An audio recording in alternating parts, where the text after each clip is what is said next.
my first contact with Pratham was in Abhijit's office. We first got introduced to Pratham and what they were doing, and we're incredibly excited by the possibilities. We were just starting to think about randomized control trial. Abhijit had done one in Seva. I had not done any.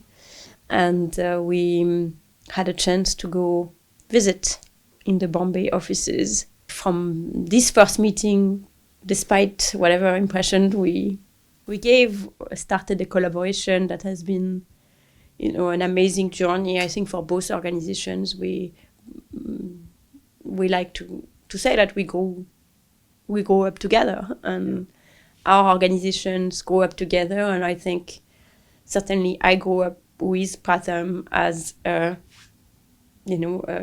like a friend and a mentor, both individual people in Pratham, many of those, and the organization as such as well. I remember meeting Madhav.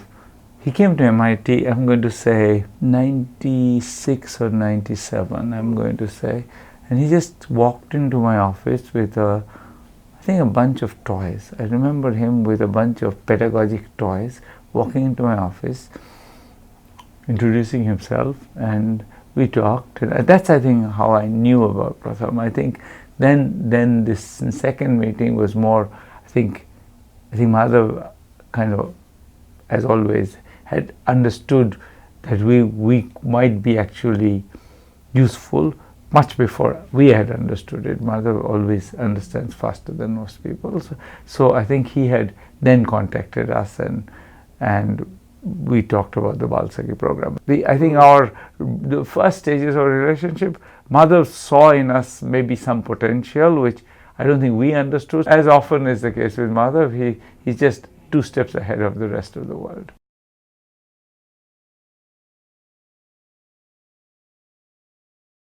The way in which it became also a partnership is that, the partnership evolved, is that we got to put our heads together with the 2 organizations and all the researchers involved in thinking about, the nature of the problem, the nature of the shortcoming, and what could be the next steps.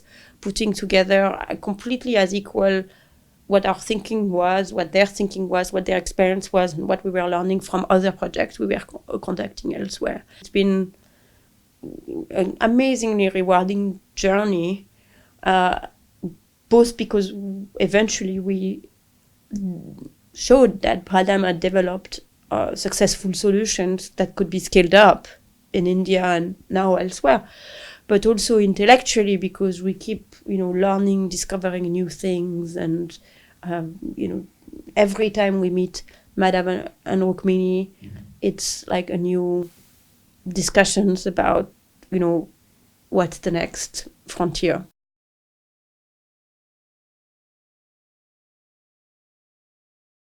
It's an organization that's very much led by people who have research in their blood. That's very rare.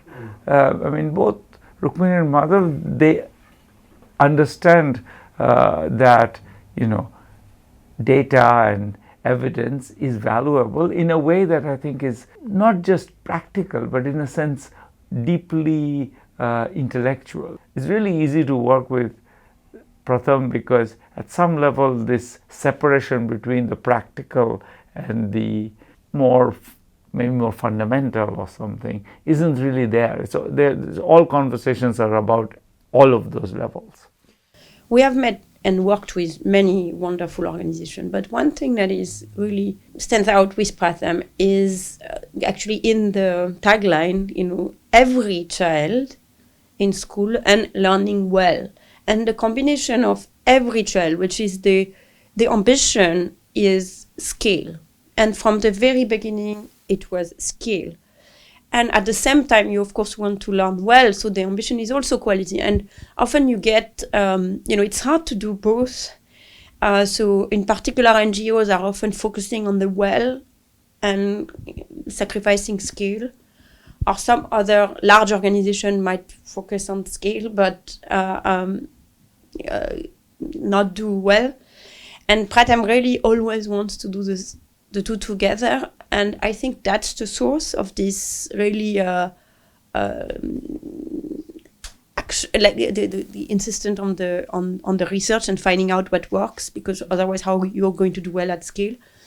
And that's also the source of the amazing energy that you find at all levels of Pratham, and that somehow organizationally is unique, which is an organization with so many volunteers, to find so much enthusiasm. When we see them on project, we see like hundreds of people going to the field in the morning. It's like you have a sense of a mission that I haven't seen at that magnitude anywhere else.